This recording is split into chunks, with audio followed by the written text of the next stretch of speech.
Splatoon 3 has tons of incredible features, like new weapon designs, new gear, and so much more. There's also a few things in the game that don't look the best, like the lackluster amount of stuff added to Salmon Run. There are many things I really want to see in the game, and others that I don't really want to. What features could be bad for the game, and what features could be incredible? But before I get into the video, I just want to thank you for 500 subscribers. I'm trying to reach 1,000 subscribers before Splatoon 3 comes out, and I really appreciate all of the support. Also, I launched a new VODs channel. I have exclusive videos there, and more planned, so feel free to check it out. I don't want most stages from Splatoon 1 and Splatoon 2 to return. Splatoon 2 had 9 returning stages. I can't be the only one who felt like there were too many ported stages. A lot of the stages felt like they weren't ported with consideration for the stuff they added in Splatoon 2. Stuff like X-Blow on Camp Triggerfish, literally the entirety of Kelp Dome, and Walleye Warehouse just don't feel like they were designed with Splatoon 2 in mind. Walleye Warehouse literally received 0 changes whatsoever between Splatoon 1 and Splatoon 2, and is widely considered one of the worst maps in Splatoon 2. Splatoon 3 has shown off a single new returning stage so far, Museum d'Alfonso. Stage ports like this are fine, but I want them to limit the number of ported stages to 4 or 6. Also, I want the developers to make changes to the stages where necessary, so we don't have to deal with stuff like this again. I want to see emotes in Splatoon 3. Not only would this add a new collectible, but it's just cool. Imagine doing this, and then hitting the other team with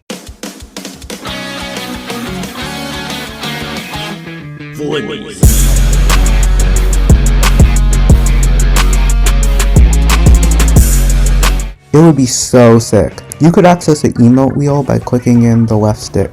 The selection of emotes wouldn't be huge, but there would be a decent amount you could choose from, with about 20 to unlock.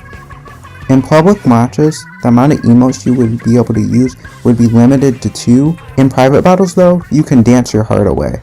I don't want to see a battle royale in Splatoon 3. Splatoon's mechanics and objectives have to force you to move, otherwise the game would just be played really campy. In Turf War, the entire stage is the objective. In Splat Zones, you have to paint over and maintain the area. In Tower Control, you have to move and ride the objective. In Rainmaker, you are the objective, and you're forced to move to a goal with a timer. In Clam Blitz, you have to manage many small objectives all around the map, forcing you to move. In a battle royale that centers around getting kills, there's nothing forcing you to move. I already hear you typing now, but Joof, doesn't the storm in games like Fortnite force you to move? To that, I say yeah, but that isn't the main objective. Your focus is still staying alive, which rewards not engaging in getting kills. Basically, a battle royale in Splatoon probably isn't the best idea. I want Splatoon 3 to have more paid DLC. It would be cool if Splatoon 3 got multiple paid single-player expansions, similar to Octo Expansion. This would encourage Nintendo to keep updating the game for longer and give us more content. This would extend Splatoon 3's lifespan by years. I also want to see more regular content updates for longer. Splatoon 2 got content updates a little bit less than 2 years. It would be nice to see some new stages, weapons, customization options, and other content added to the game for years. We would probably get 2 to 3 years of major content updates with maybe an extra year of Splatfest if we're lucky. We'd also probably see 1 or 2 major expansions similar to Octo Expansion. I don't want an open world single player for Splatoon 3. First of all, there's no way we get a full-on open world Splatoon game on the Switch. The Switch struggles to run Splatoon as it is now, let alone an open world. This is on top of the mountain of issues that could come with an open world. Like, how would ink disappear? Would it just stay there forever? Does it disappear over time? How long would that time be? Can you just paint the entire map?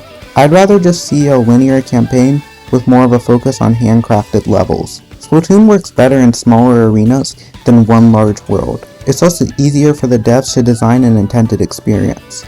Basically, Splatoon does not need to get the Breath of the Wild treatment. I want to see more stage gimmicks in Splatoon 3.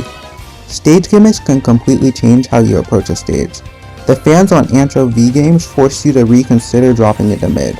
The spinner on Sturgeon Shipyard forces you to position differently. These gimmicks positively affect how you approach the stage. Gimmicks can be great, but if they aren't done right, they can make the stage worse. The bridges on Wahoo World retract, and come back every 30 seconds. This makes the stage feel super restricted half of the time because there aren't any good ways to approach in mid. A good gimmick can make or break a stage. We need stages with gimmicks that give more options to the player and give new ways to think about the game, not gimmicks that only take away options. Gear has always been a really important part of Splatoon. It lets you express yourself and gain abilities that can assist you in battle. Abilities for the most part are fine, although they could be a little bit more clear with what abilities actually do. What I don't want to see in Splatoon 3 is ability chunks. The current gear system is way too complicated for literally no reason at all. It can take literal hours to make a single gear set from scratch. This doesn't include the real life days it takes to order gear. The current system basically makes it impossible to experiment with gear because of the real life hours of grinding it takes to get the chunks. Getting gear abilities should be as simple as you pay a fee of, like 2,000 coins per slot and you get the ability. Not plan a build on sendout. Grind Salmon Run to get the specific ability ticket you want. Pray to RNGesus that you get the gear ticket you want. Order the gear from Discord or on Splatnet if you're really lucky. 3 days later. Use the gear ticket. Finally play Turf War to level your gear. Hope that you get the ability chunks you want. Most likely scrub your gear multiple times. Hope that you have enough chunks by the end of it to get the abilities you want. If you don't have the gear you want, well, and do it again. Or just give up and cry because you wasted 3 hours of your life playing Turf Wars only to get 2 gears of bomb defense and 2 subs of special chart. I want Splatoon 3 to have a replay in photo mode. The aesthetic of Splatoon is one of its strongest elements. Embracing the aesthetic with a photo and replay mode would be awesome for people who want to take pictures, make videos, and just do overall cool creative stuff. Imagine being able to play a game, save it, and rewatch it, sort of like Mario Kart or Smash Bros. On the Splatoon Twitter, we can see the potential of a photo mode. The creative potential is huge. I don't want most characters to return in Splatoon 3. Characters like Tartar should stay dead. Agent 8 does not need to appear in Splatoon 3, since their goal was to escape the deep sea metro and live a normal life. In my mind, Agent 8 has been living a normal life. Also, please don't make DJ Octavio the villain again. By the looks of the Return of the Mammalians trailer, he's going to be on our side, but please Nintendo, don't mess this up and do the exact same thing again. Splatoon 3 looks great so far. With the correct new features, it could be incredible. Emotes, an improved gear system, and stages with well-designed gimmicks could make Splatoon 3 by far the best game in the series. What should and shouldn't be added in Splatoon 3?